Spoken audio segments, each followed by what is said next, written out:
and welcome to the final day of the Resistance Discs Open from Trojan Park in Rainier, Oregon. We've got some weather in town today for BigSexyBarri to talk about. Nate Sexton, Jeremy Koling, and Paul Ulibarri.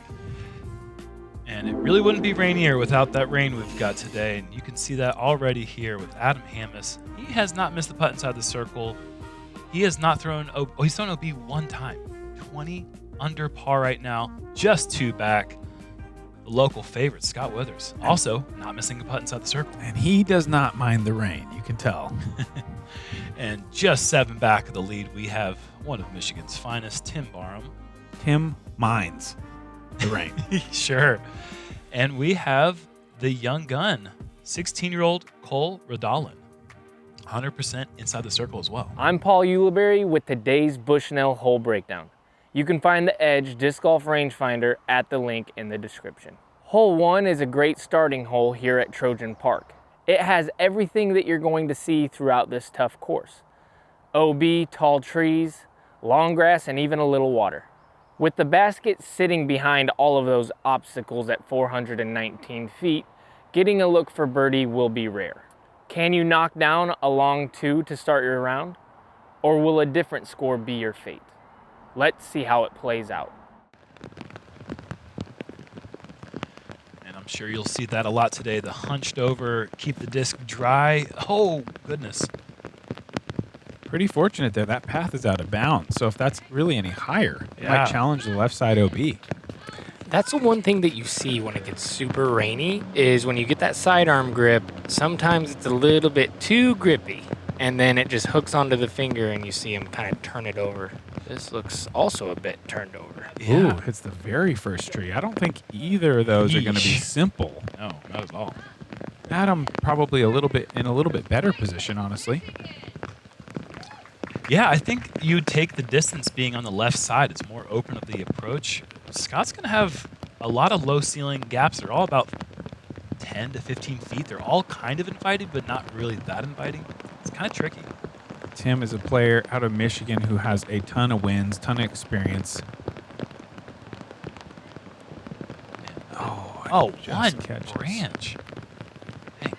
Shout out to the young spotter here. We had this guy, he couldn't have been more than about 11 or 12 out here working in the rain all day.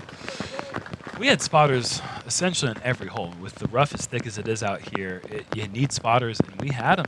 And without that, this play is slowed down to a halt. So big shout out to everyone out here helping. Like it. Cole, one of Oregon's brightest young stars at the moment, and he hits the exact same thing. Like we said, just 16 years old. I've played a couple tournament rounds with him. It's no fluke that he's here on this card today. Number one thing when playing in the rain is make sure you keep that hand dry at all costs. Everything else you can get wet anywhere else on the body, but if the hand gets wet, especially on a course like this with out of bounds everywhere, you're done. So.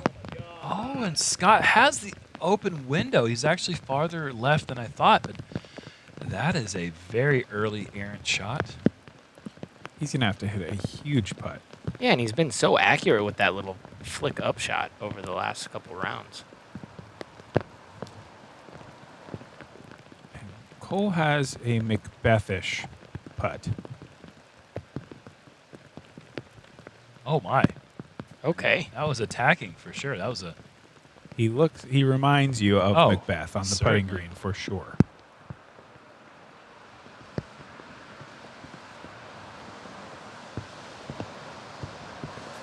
Oh, and Scotty does tickle it there, but it's gonna be a bogey for him, losing a shot to Adam.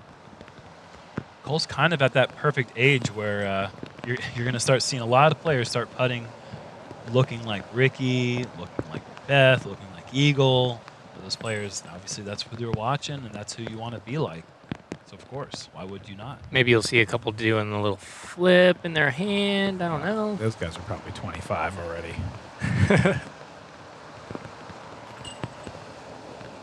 So even though Adam does not give himself a good look at all and having a good par save, he's still going to get a stroke there on Scott, who starts off the round with a early bogey. And important to note, I mean, this is basically a 2-horse race.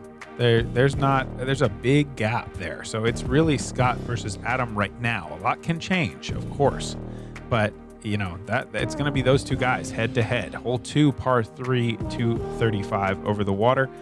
You've got that hillside behind. It is kind of some dense rough if you find the wrong spot, but the important thing, just throw this hard enough.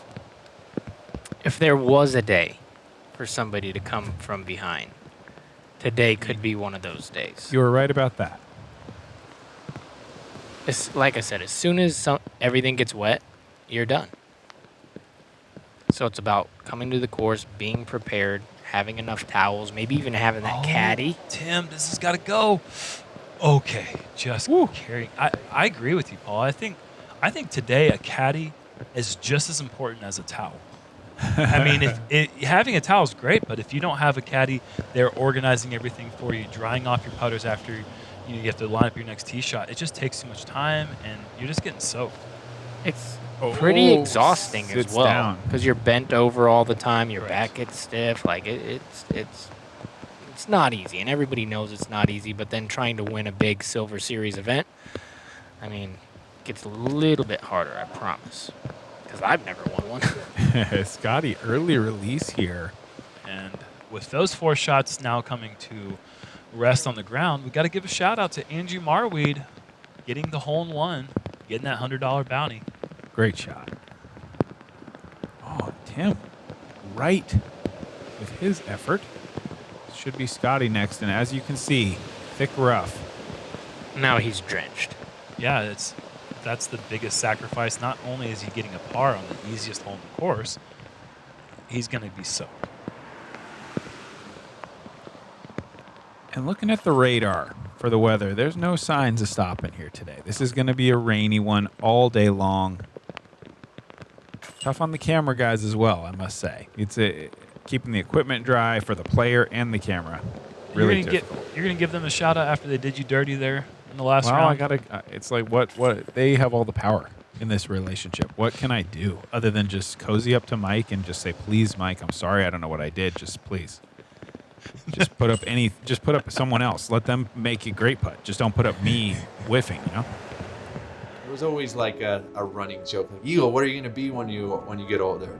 I'm like, I'm going to be a professional disc golfer. And they're like, ah! Disc golf definitely took over our lives. He used to do like a 360-degree spin and launch them. The Eagle right away was trying to get distance. He started being able to throw like a force, and I couldn't do that. Looks like another birdie. If I don't, gotta be careful, this kid's gonna kick my butt. We've gone through a lot on the disc golf course. My mom really didn't even know what disc golf was. And within a month of playing, she passed away. So as that passed, we just got out on the course and we started throwing. It was a very good medium for him to be a parent. When we found disc golf, there was never a question of what we were going to do. I would say it saved our lives.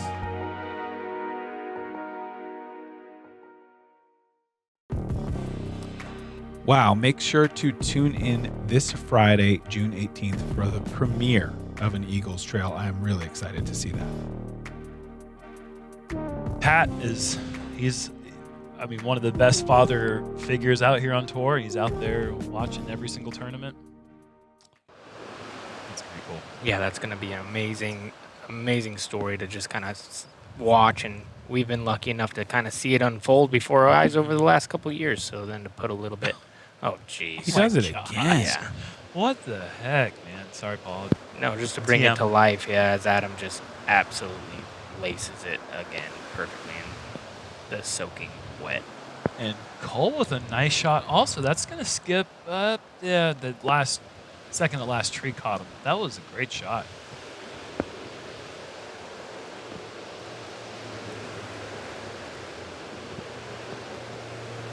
I think this is a really, really important shot for Scott.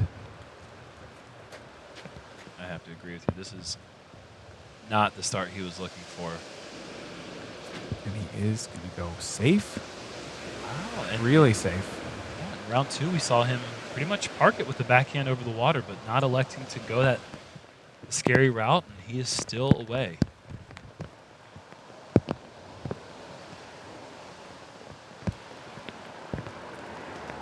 great little shot there just to show you how it's just coming down on Tim right there. And like you said, that's going to be their fate for the rest of the round. Like, that's what it's... Get used to it.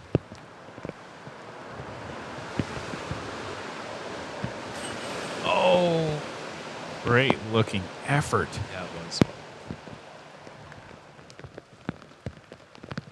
And Adam, yeah, he's going to clean those up most of the time.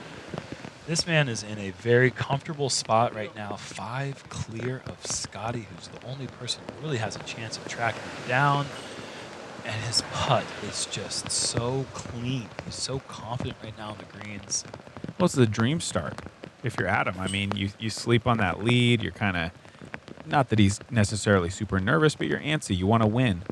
And you come out there with 2 shots, and that just balloons immediately to 5. I feel like he's playing free and easy at this point. He just grounded his drive on hole 1, and that was all the nerves going right into that. And then after that, cleaned it up, beautiful approach, and then from there it's on his way. This drone footage, almost frustrating. It is. Frustratingly sunny, if you will.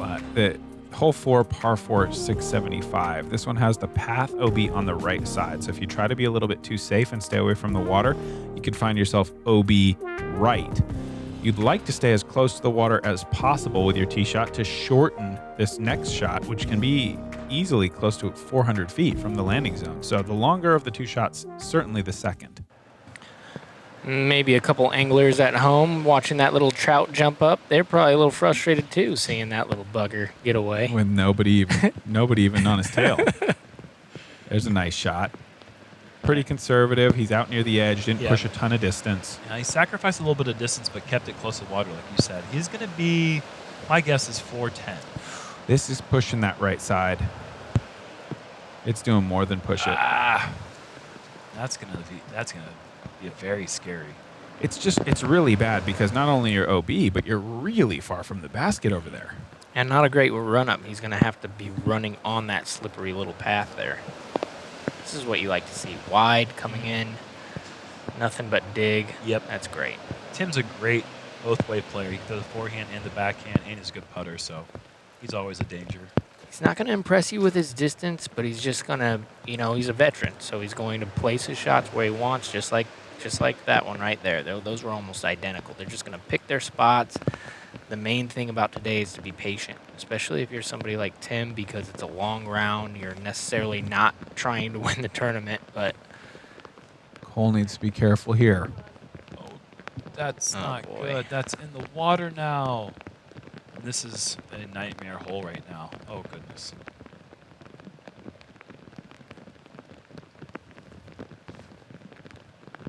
And Adam stays pretty aggressive. Oh, my goodness. This is so good. 410 feet, and he just throws a hyzer to 390 of those feet. Beautiful shot. Didn't even look like he was exerting that much oh energy. no. I don't even know if that's going to cross. That's... Wow. It's hard to say that cross. I don't think it did. That's a situation where you slip one little water droplet can cause that shot. You try to close down your grip right before the swing. Maybe that one slips out just a little bit. Maybe putting a little fear into Scott. You see this a lot. Somebody, fades one out into the water, never to be seen again, and the very next shot is burning over right, as safe as you can possibly make it. Which is a smart play. Yeah, so Tim is only advancing maybe 15 feet closer to the edge, maybe not even. But really making sure he gets that turned over. This is still pushing back. Oh, hang on. Okay. Good shot. A good adjustment. It's easy to lose patience as we see Cole now advance up to the edge of the high grass. And this is so important to get up and down right now. That's got work.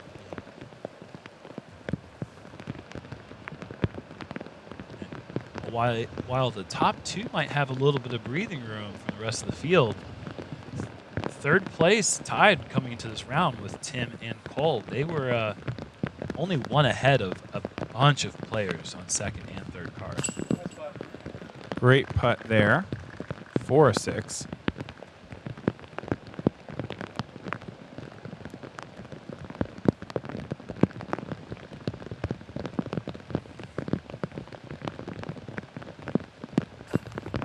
That's a good putt for a 5. Good up and downs from adverse conditions and in places you don't really practice from. Well, I guess Tim had practiced that approach, but with a Wow. start. Just blitzing everybody right now.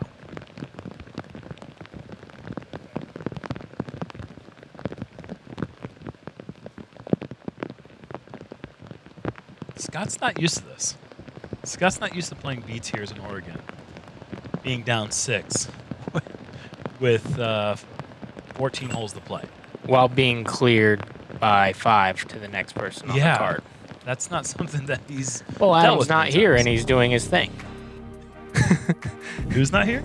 I said if Adam wasn't here, he'd be just doing his sure, thing. He'd be in a great spot. Yeah, absolutely. Hole 5, par 4, 615 feet. You just want to play this one out to this landing zone. The drone is over right now. Usually the hyzer backhand for the right-hander is the common play. Push it as far up there as you can without reaching those blackberries, and then go for a similar shot. We've been saying it all week. Throw the same disc twice, throw the same angle twice. That's likely to work pretty well here. I misspoke when I called hole 2 the easiest hole in the course. Today, it is hole 5. 3.46, that's about as easy as it gets on tour. Perfect.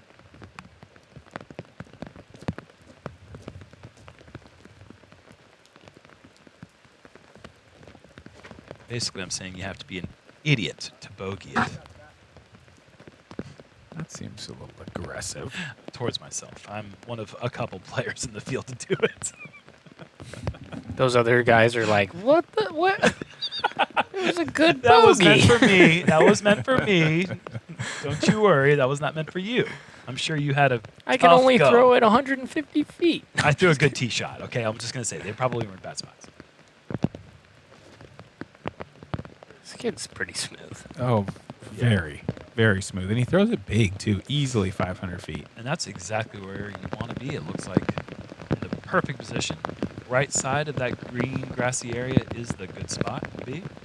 Big, wide hyzer for Tim. This looks pretty overstable. Does it carry to the basket enough? Yes. And will Adam birdie his 4th consecutive? Yes. Yes.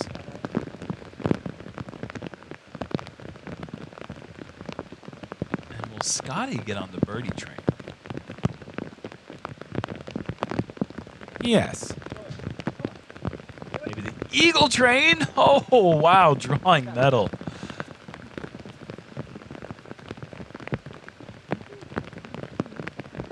Could we potentially have a star frame?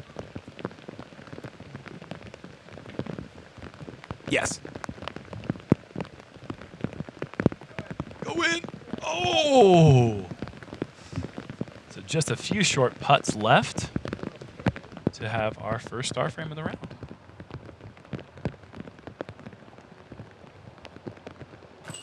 Nice. Tim is in. That is his first birdie.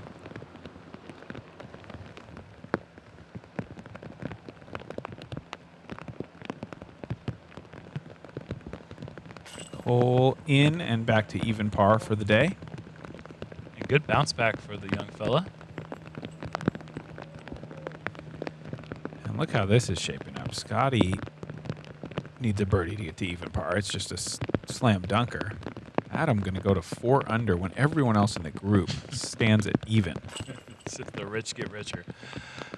But yeah, it's good disc golf for Adam, and we are seeing a superstar emerging. I mean, we've known he's got the game for a while. He went to that epic playoff with Calvin a couple years ago in Augusta, and he's been developing his game over the last couple years really well, winning a bunch of A tiers, but hadn't won his first tour event until Daylaw just a couple weeks ago, and here you go. He's bringing a lot of momentum into Worlds. It's a funny thing what a little confidence can do for you. Once you know you can do it, you start doing it. And then that's how I kind of feel about him. He's really playing well at the moment. Hole 6, par 3, 285. Treacherous green. I talked to him before the round, and he said that he's never been more confident in his entire life. He's 22 years old, so it's not like it's a lot of years, but it says a lot about where he's at right now mentally. That's a good shot. Yes, it is.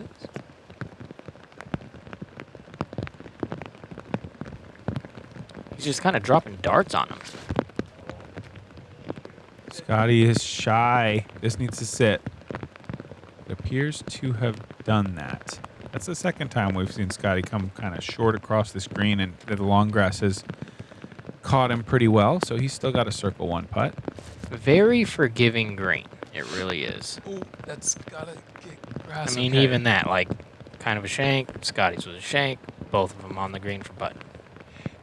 The long grass can save you for sure, but I still feel like treacherous green rings true. I mean, it's hard to stick it like right next to it. It always wants to do a little skip down here and roll. It doesn't go OB very easily unless you really throw it poorly, but it produces a lot of like uphill 28, 29, tough kind of lengths of putts. Damn, just. I mean, that's a fraction off from going in. If this grass were cut short all the way down to the water, this would be one of the most cruel landing zones. Scott is going to have to work hard for his par. This would be an absolutely brutal hole. Great little camera angle there. Show you how even in a short putt, how high he has to get that putter to get it in the basket. Great putt, though. Really cool camera tricks when you zoom in from a lengthy shot like that. Made that basket look humongous. Oh. Just a little miscue for Adam there.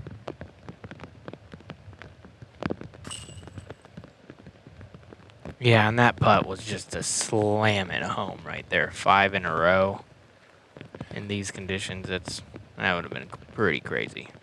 Still a phenomenal start. And you got to think that Scott's, feeling pretty bad for not taking advantage of the opportunity. Obviously, he had to putt before Adam, but in hindsight, knowing that, maybe you could chip away one right there if that goes in, it's got to be kind of frustrating because that's not the most difficult hole.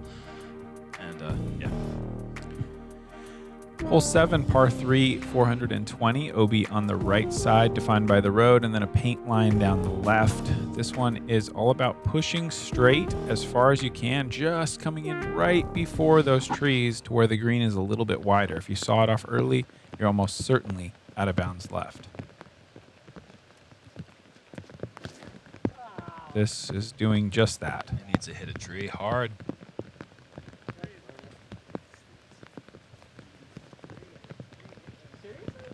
That's out of bounds early too, so that'll be a long, maybe 80 feet away from the basket. This is a very safe play. Not really pushing up to the basket. Smartly done. Kind of playing a little bit of that come and get me, Scotty, because it's raining and this is a difficult hole. Scotty calling for no skip, and he gets a little one, but that is in bounds. The line is just another foot or two past that. And it's not even the cart path; it's actually just the bush line. Yes. Yeah, he did have a few feet to spare. I like this. This is more of what you want. A little flatter. Even if he does get the skip, it's not going to go crazy over there towards the OB and leaves himself a little 40 to 38 footer.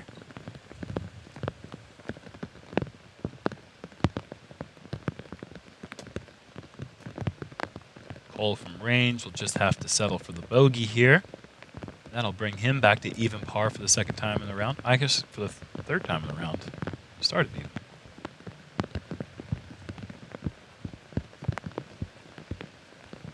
I like it from Adam. Just to take his foot off the gas here. Recognizing a dangerous hole.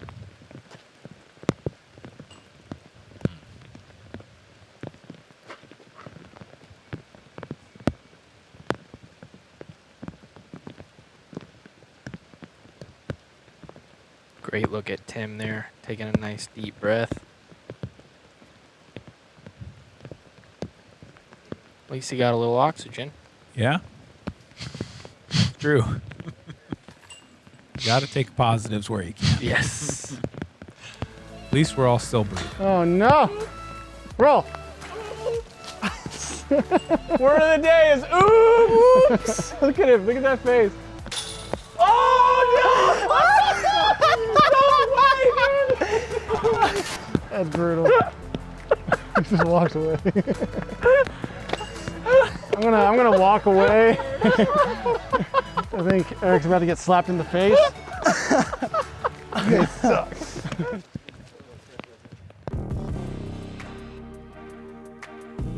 Hole 8, par 3, 475 feet. This one is out of bounds on the right side of the road. So that you're teeing from out of bounds, you've got to hit that first gap and push up here quite a distance before fading left. The rough on the left, as you can see, super thick. The road long, also in play. If you do kind of flip over or just throw really hard, you can find yourself OB there.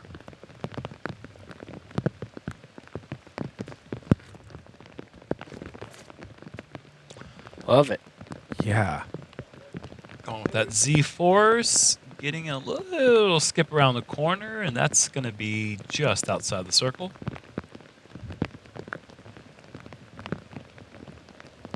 Definitely playing a bit longer today just because of the conditions. You see the tee pad super wet. It can be slippery, and as we see Scott be a victim of that.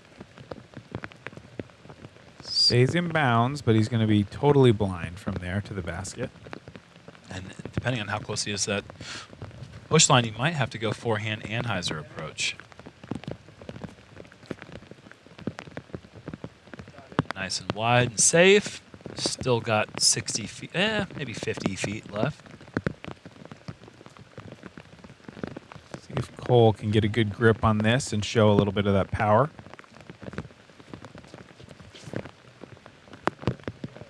Sure can. Yeah. If this Might gets be good. deep. Yeah, 2 straight. Yes. Wow. Out of bounds long. Unfortunate there. He did, I mean, obviously he threw it too long, but you just don't expect that in the rain. You want to commit, throw hard. He did that. Going to be punished for it. Wow, and he has to go to a knee. Interesting play there to go backhand. Oh, That's it. That's a little tough. Yes. There are really low-hanging branches there in front of him. So 4 par, 58 feet, and sailing right. And you can see Cole he's looking pretty saturated right now. That putt went a little bit deep as well underneath those limbs. I mean, unless he stopped right there within, as Tim gives it a nice little scare as well. I mean, that's a tough putt coming back.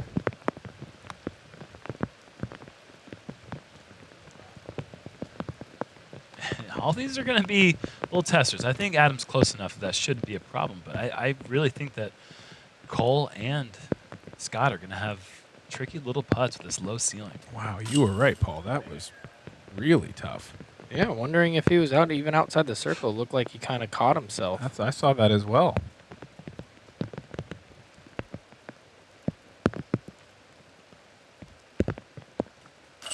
Scott doing good work there to keep the par. Still even par on the front 9. That's obviously not what Scott wants to do here, but no bogeys since the blunder on hole 1. Just smooth operator.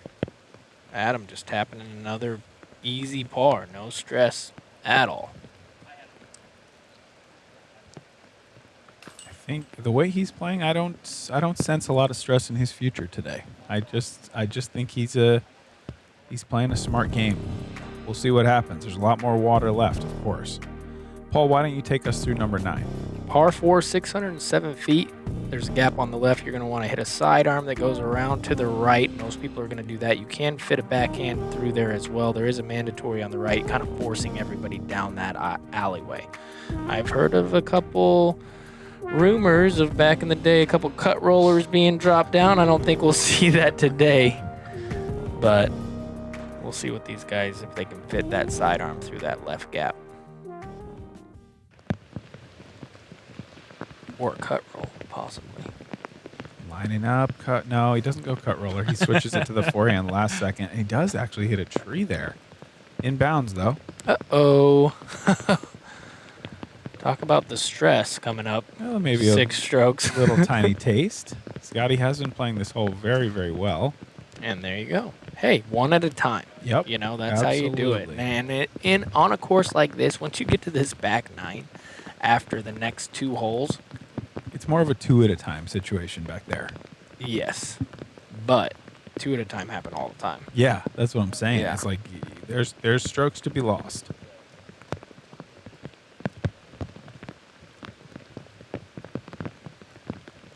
And he does opt for the backhand. Is he Okay. backhand dominant? Have you played Absolutely with him? Yes. backhand dominant, but he has a forehand for He does. sure. Well, he's Okay. going to have to go forehand now because he is not long enough to go that backhand hyzer route. Adam? This is just a safe play. So doors now open for Scott. Can he take advantage for the first time in the round and really try to chip into that lead? I mean, He has to. this looks pretty good and low. Should be able to avoid this low ceiling by the basket. Deep? Oh, my. Oh, yeah. Nice shot.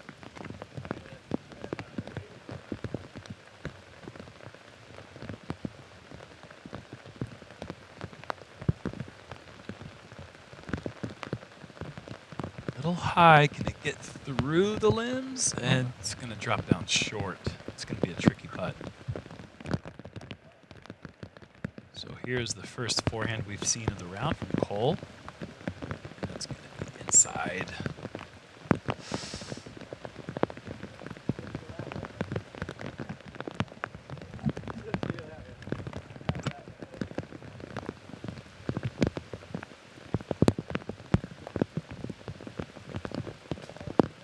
Oh, no.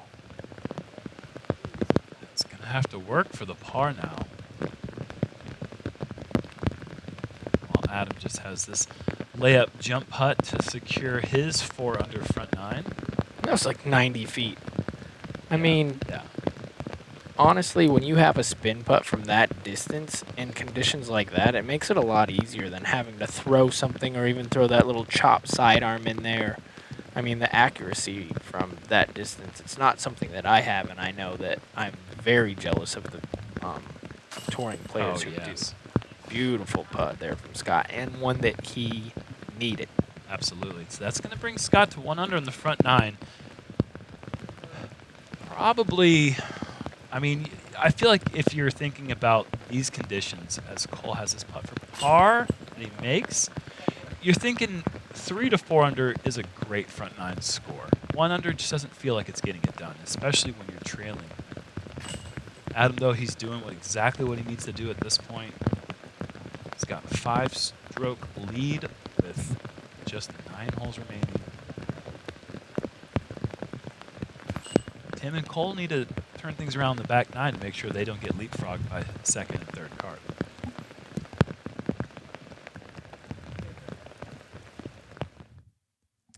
That's going to do it for our first 9 holes from a very rainy course. Let's take a look at the leaderboard. Speaking of some players jumping up and trying to make some moves, I see a Sexton, I see a Koling, I see a Carey, I see a Russell with some solid scores.